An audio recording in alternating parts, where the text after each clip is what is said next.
Infirmière diplômée d'État, elle pratique l'hydrothérapie ou irrigation colonique depuis 1995. Formée par Josiane Mignot, elle suit la pratique de Madame Cosmine. On l'a dit, excellente thérapeute.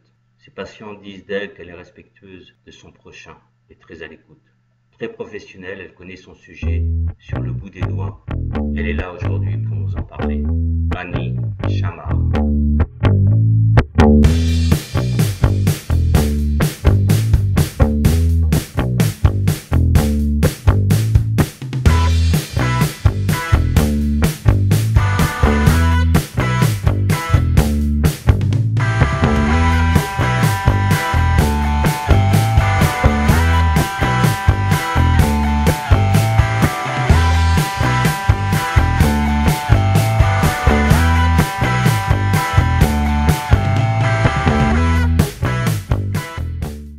Annie, bonjour.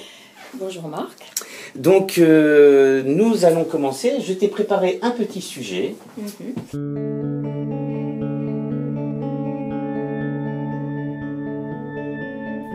L'irrigation du côlon fait du bien à tout le monde. Tout simplement parce que tout le monde a mangé des produits laitiers, du sucre, du pain en grande quantité ou beaucoup de protéines. Alors, on a tous, quelque part, au niveau de notre tube digestif, au niveau de notre corps, le besoin de se nettoyer. C'est une hygiène de vie, un peu comme on prend soin de nos dents. À chaque 6 mois, on retourne et on fait faire un nettoyage de nos dents. Le côlon, le tube digestif, c'est en soi donc un organe important à prendre soin et à nettoyer aussi régulièrement. Ce que vous allez aller chercher après une irrigation, c'est une sensation de bien-être, de légèreté, de vitalité. L'esprit est plus clair, la concentration, le ventre plat. Au-delà des toxines finalement physiques, ça permet aussi une libération et du stress et parfois des émotions qui sont reliées à une certaine tension ciblée dans le ventre. Les effets à long terme, ça va être une qualité de peau qui s'améliore, le poids qui se stabilise ou qui se régularise, les maux de tête qui partent, on va avoir concentration, mémoire qui s'améliore. Waouh, alors le sujet, c'est nouveau. Chez nous, pas au Québec. Bah, pas au Québec. Hein. Non, il y a bien qu'en France où c'est un sujet un peu tabou, malheureusement. Alors il y a plusieurs raisons évidemment. Ça fait de l'ombre, c'est un soin qui fait de l'ombre au grand lobby pharmaceutique, hein, parce qu'il est bien évident que, je ne veux pas avoir la langue de bois, hein, il est bien évident que vendre des médicaments ça rapporte plus que d'être en bonne santé. Hein. Ceci dit, ceux qui ont fait le choix d'être en bonne santé, c'est sûr que c'est un soin incontournable. Mais c'est un soin pour lequel il faut déjà faire la démarche et être prêt. Parce que ce n'est pas un petit soin, c'est un gros soin qui nécessite de la préparation et qui nécessite aussi de venir à bout de toutes ses peurs. Hein. Parce que ça, c'est quelque chose que j'entends couramment, j'ai peur. Ah oui, là, on va vraiment au fond de soi-même. Hein. On va dans les entrailles. Alors c'est surprenant parce que... la première question que je voudrais te poser, Annie, parce que c'est quand même pas une activité courante. C'est une habitude. Et quel est ton parcours et comment t'en es arrivé à faire de l'irrigation colonique? Oui, alors ça c'est vrai que c'est souvent la question qu'on me pose. Bon, à la base je suis infirmière, hein, donc c'est un geste que je suis habilitée à faire de par mon diplôme d'État et la nomenclature, donc qui me permet de faire ce qu'on appelle un lavement. Et là on est vraiment dans le lavement amélioré. Parce qu'un lavement, habituellement, c'est soit avec une poche suspendue à un pied à sérum, ou alors le Normacol qui est prescrit par les médecins. Mais avec le Normacol, on ne va pas très loin, on va juste dans l'ampoule rectale. Et c'est de la chimie, tout ça. Hein. Si c'est de l'eau, c'est bien, mais si on fait ça de façon classique avec une poche, on ne va pas aller plus loin, au grand maximum, que la moitié du côlon transverse. C'est-à-dire qu'on va monter le côlon descendant, et on va aller à la moitié du côlon transverse en admettant que la poche soit suspendue le plus haut possible. Lorsqu'on fait ça avec un appareil, forcément l'eau va au-devant des obstacles et la pression donc est créée par le fait qu'il y a les sels, les gaz, etc., tout ce qu'il y a dans un côlon qui va faire donc pression par rapport à l'eau, et à un moment, donc, la personne va avoir envie d'évacuer. Et le but, c'est d'aller jusqu'à la sortie de l'intestin grêle, c'est-à-dire cette petite valvule qui est ce qu'on appelle la valvule iléocécale, qui est entre l'intestin grêle et le côlon. Donc là, on ne peut pas aller plus loin parce que c'est qu'une petite valvule anti-reflux. Une fois que ce qui est sorti de l'intestin grêle arrive dans le côlon, ça ne peut pas refluer. Hein. Mais il n'est pas évident que ce soit au bout de la première irrigation qu'on arrive à cet endroit-là, quoi. Il y a quand même beaucoup d'obstacles à surmonter. Et ce que j'ai entendu là au départ, ce que tu as mis, c'est vrai que on ne va pas arriver à un ventre plat, ça ne faut pas se leurrer. Les gens qui ont un côlon inflammatoire, on ne va pas arriver à un ventre plat à la première irrigation du côlon. On va se sentir léger forcément parce que un côlon, il a cette propension à stocker beaucoup de choses. On est vraiment très étonné de ce qu'on peut garder comme ça. Même les gens qui vont tous les jours aux toilettes, ils n'évacuent pas. Parce que quand j'écoute tout ce que ça peut faire, c'est miracle en fait. Ben c'est miraculeux, oui, oui, bien sûr. C'est vrai qu'on a un sentiment de légèreté en général quand on sort. Mais il ne faut pas espérer à avoir une perte de poids à la première irrigation du côlon. On peut perdre 1,5 kg, on va peut-être reprendre 500 grammes à 1 kg dans les jours qui vont suivre quand même. Hein. C'est au fur et à mesure qu'on va se délester de tout ce qui nous encombre. Hein. Quand tu officies l'irrigation colonique, tu le fais dans une clinique, t'as les machines, c'est des machines, c'est quoi en fait pour... J'ai un appareil mural dans mon cabinet. Ouais, donc c'est bien dans un cabinet en fait. C'est un cabinet, ah ben voilà, bien sûr, oui. Moi je fais ça de façon très professionnelle. Hein. J'ai fait une vraie formation pendant 1 an chez Kousmine, à l'Institut Kousmine. D'accord, ouais, donc en fait c'est carrément une formation spécialisée dans l'irrigation colonique. Oui. Alors qu'en tant qu'infirmière, j'étais pas obligée de le faire. Mais on va peut-être expliquer comment ça se passe déjà. Alors, il y a déjà une petite préparation de 5 jours avant de venir me voir. Hein, si on veut vraiment optimiser le soin. Voilà. Déjà ça te fait peur, les 5 jours. 5 jours de préparation, c'est un acte médical en fait. C'est paramédical. Oui, paramédical, oui. Non mais c'est...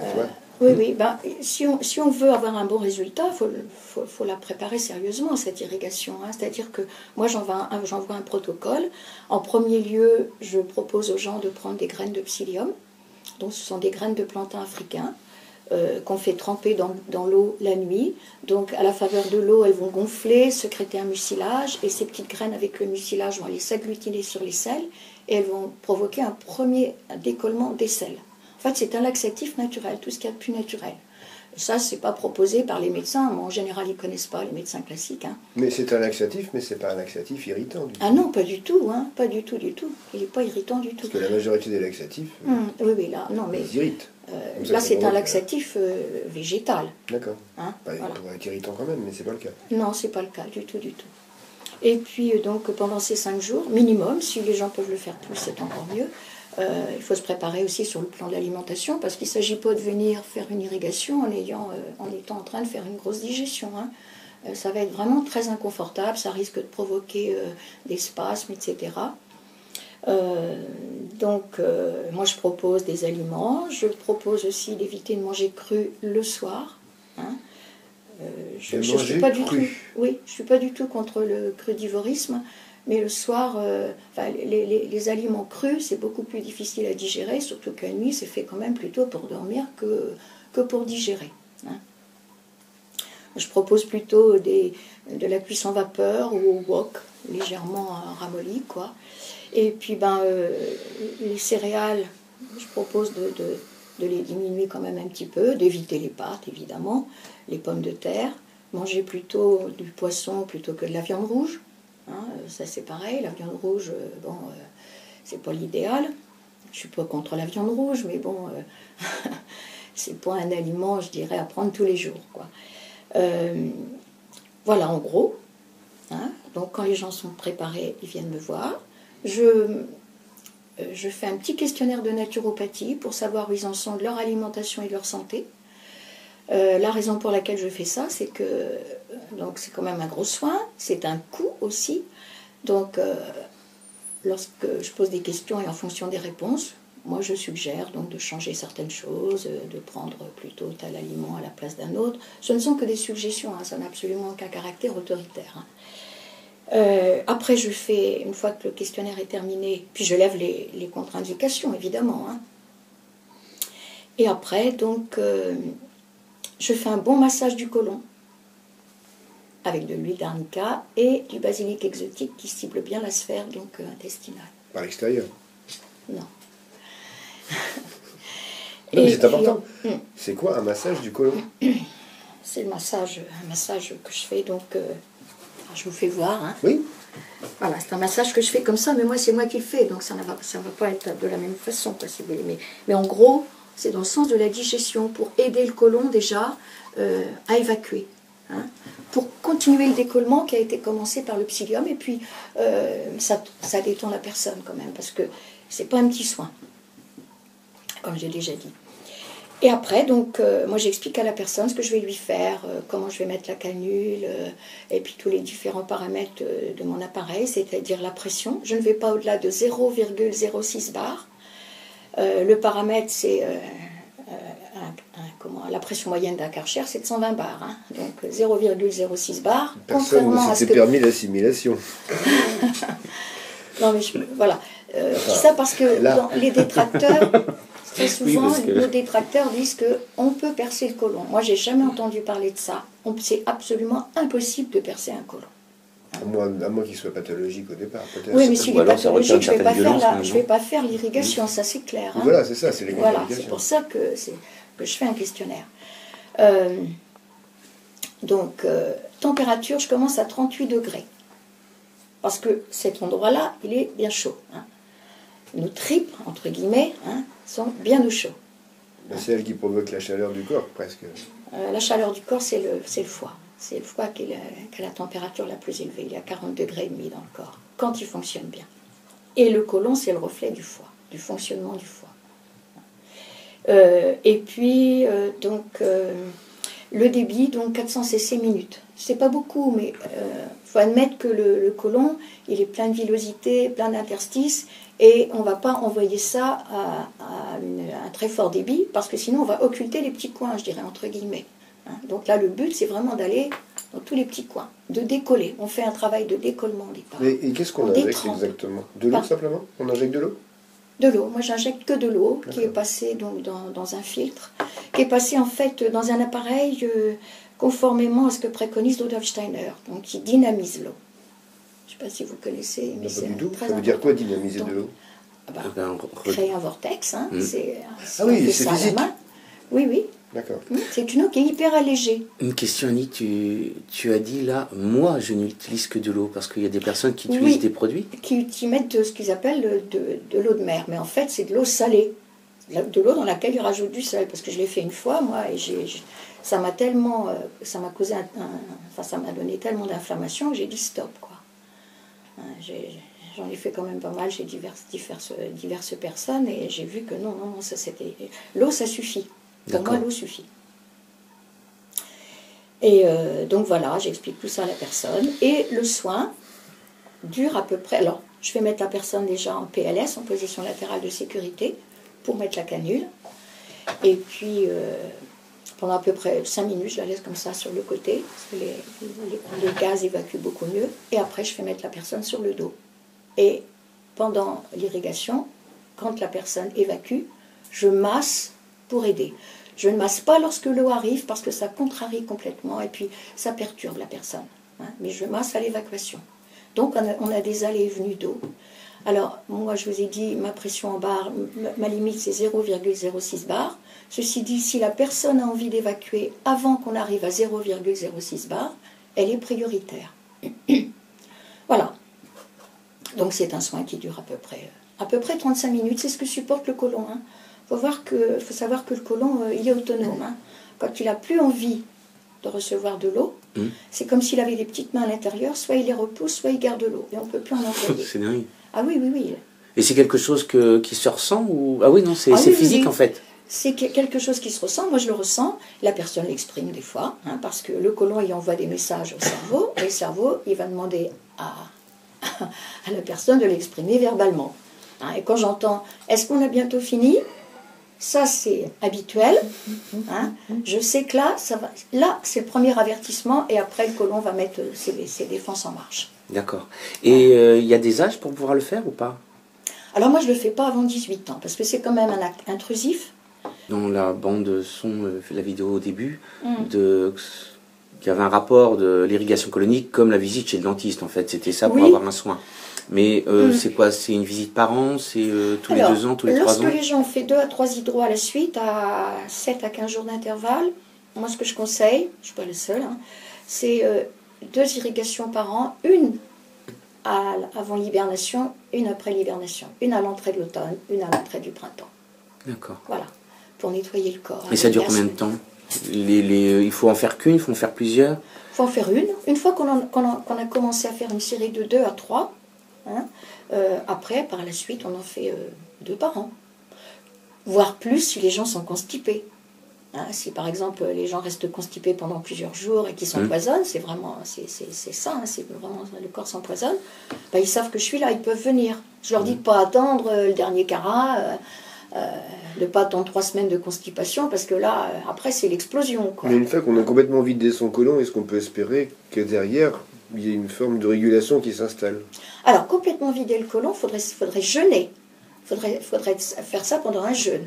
Parce que le corps, lui, continue, le tube digestif continue à travailler. Et justement, est-ce que ce serait intéressant de faire un jeûne oui. avec une irrigation colonique à la suite, hein? Oui, ben, souvent c'est avant et après. C'est bien. Bon, Là, je t'avais dit qu'on s'y avait un lien. Mais ah oui, non, mais c'est tout à fait. Alors, il y a le jeûne, il y a des gens qui font ça aussi dans le cadre du protocole de nettoyage de la vésicule biliaire. Je ne sais pas si vous avez entendu parler de ça. Pas encore. Hein, donc préconisé par Madame Clark au départ, qui est une femme qui est décédée. C'est une femme médecin, elle avait sa clinique en Amérique. Les gens venaient avec leur vésicule biliaire. Ils avaient des calculs. Alors, couramment, chez nous, les calculs, ben, vous allez à l'hôpital, on vous enlève votre vésicule biliaire, ce qui ne va pas résoudre le problème. Ouais. Alors qu'on peut très bien nettoyer le corps des calculs. Des calculs, tout le monde en a. Hein, tout le monde. Le problème, c'est que quand vous avez un calcul qui passe avec une petite aspérité à la surface, il va irriter les canaux à travers lesquels il passe. Et là, tout pendant que ça passe, c'est hyper douloureux, quoi. Hein. Donc, au grand mot, les grands remèdes, les chirurgiens, ils enlèvent la vésicule biliaire. Sauf qu'il n'y a plus de lieu de stockage de la vésicule biliaire. Parce que le véritable organe, ce n'est pas la vésicule biliaire, c'est la bile qui passe dans le sang circulant 24 heures sur 24 et qui est la grande compagne donc, du sang. Ce sont les 2 compagnes intimement liées à vie. Alors, bile et sang, ce sont les 2 supports de l'âme. D'ailleurs, comment voit-on que votre bile fonctionne mal? C'est à travers vos yeux. Hein? Et la luminosité de vos yeux, c'est vraiment le reflet de votre âme. D'ailleurs, quand quelqu'un, enfin moi j'étais infirmière libérale pendant 30 ans, hein, je m'occupais beaucoup des gens, j'avais à peu près 80% de personnes âgées. Je savais quand la personne allait partir, quand je soignais quelqu'un et qu'elle était en train de s'éteindre, je voyais ça à la perte de luminosité des yeux. Pour à peu près 2 jours, on sentait que la personne était en train de s'éteindre comme une petite bougie, parce que la flamme dans les yeux diminuait complètement. Voilà. Alors, vous devez avoir un regard assez particulier sur les uns et sur les autres. Ben, j'ai mon regard avec les connaissances que j'ai pu acquérir pendant ma vie, quoi. Oui, c'est sûr. Et puis, bon, moi, il y a quelqu'un que j'aime beaucoup, si vous voulez, j'ai fait 5 années, donc, ce qu'on appelle l'introduction à la médecine anthroposophe, mais c'est quand même des cours donnés par un grand médecin. C'était donc la médecine de Rudolf Steiner, la médecine, Velleda. On te remercie beaucoup, Annie, mais par contre, là, on va aborder une question, et cette question-là, elle appartient à Didier. Didier, il y a une question que tu vas poser à Annie. Oui, certainement, oui. Et c'est laquelle que tu vas poser? Laquelle tu vas poser? Non, en général, tu finis toujours les interviews comme ça. Pas toujours, mais quel est le message principal que tu as envie de passer? Le message, ben, c'est un autre aussi. Mais vas-y, quel est le message principal? Ben, dans le cadre de l'irrigation colonique, c'est si les gens veulent vivre une qualité de vie optimale, c'est déjà de prendre soin d'eux, et ça passe par le nettoyage du côlon, le nettoyage de la bile, et un drainage de tous les émonctoires en fait, parce que quand on nettoie le côlon, dans une moindre mesure, l'eau par porosité, elle va aussi aller nettoyer, elle va balayer tous les organes mous. Et là, on a vraiment une sensation de nettoyage, de fraîcheur en profondeur. Parce que les gens le voient déjà lorsqu'ils vont sur les toilettes. Hein, après une irrigation, ils urinent beaucoup. Et les urines sentent beaucoup moins qu'en temps normal, quoi. Il y a vraiment un nettoyage complet du corps. Ça refavorise les échanges intra- et extracellulaires. Le regard est complètement différent. Ça donne aussi une luminosité à la peau, puisque on va nettoyer aussi le foie, dans une moindre mesure, et un des émonctoires du foie, c'est la peau. Ça, le foie, on pourra en parler aussi longtemps. Et là-dessus, je vais poser la question, parce qu'il ne veut pas la poser, Didier. Me pose ta question. Ça a un coût? Oui, ça a un coût, effectivement. Alors, J'étais pas là-dessus, j'étais plus sur la première irrigation, donc avec le questionnaire, je prends 95 €. Hein. Il faut savoir que ça dure quand même un minimum de 2 heures à 2 heures et demie la première fois. Des fois plus quand je débranche les personnes parce que la canule n'est pas suffisante pour évacuer les selles. Hein. Et puis les irrigations suivantes, c'est 90 €. D'accord. Je prends 5 € pour le questionnaire, ce qui est vraiment très peu. Hein, voilà. Okay. Et je propose aussi l'étalement sur plusieurs mois si les gens n'ont pas les moyens. Et parce que, éventuellement, sur prescription médicale, on pourrait espérer un remboursement? Oh non. Non, ça, j'ai posé la question à la sécurité sociale quand quand je je suis encore installée. une forme de candeur. Oui, bien sûr, mais c'est une bonne question. Et moi, j'avais posé la question à la Sécu parce que quand j'étais infirmière libérale, j'avais représenté mes collègues pendant 3 ans et j'avais fait valoir, donc, comme c'était un soin préventif, ça peut être un soin curatif, mais c'est aussi un soin préventif, ça évitait justement des grosses dépenses. Mais là, on n'est pas du tout dans cette dimension-là. Il faut savoir quand même que la sécurité sociale, elle subit des grosses pressions des lobbies pharmaceutiques. Hein. C'est pas un organisme C'est une légende, ça. neutre. Hein. C'est pas Voilà. comme si on Donc, avait voilà. un ministre de la Santé Merci. marié. C'est moi avec qui vous un remercie. groupe. Je passe la main.